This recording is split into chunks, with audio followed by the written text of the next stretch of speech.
down to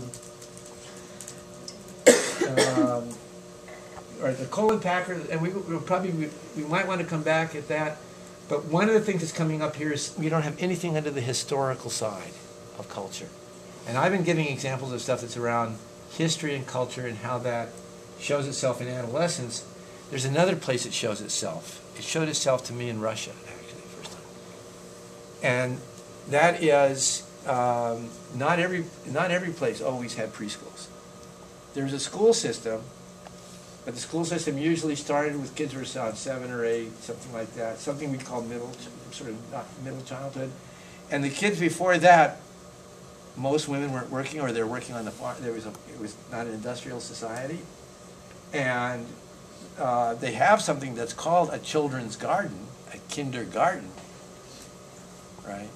But then when you even go younger, right? So in your text, let's see what in this textbook there will be stages.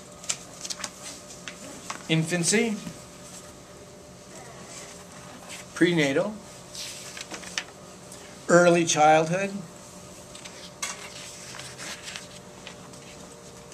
middle childhood, adolescence. But early childhood didn't. I mean, there used to be in lots of places, no division between being an infant and being in middle childhood. Just basically none. Just sort of the chores that you were asked to do. And you can still see that in a variety of places in the world today.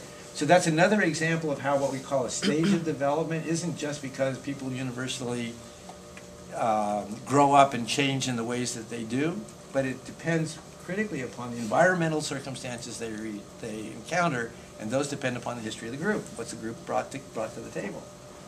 What does the kid walk into or drop into, so to speak? Hopefully not too far and not bounced on their heads. So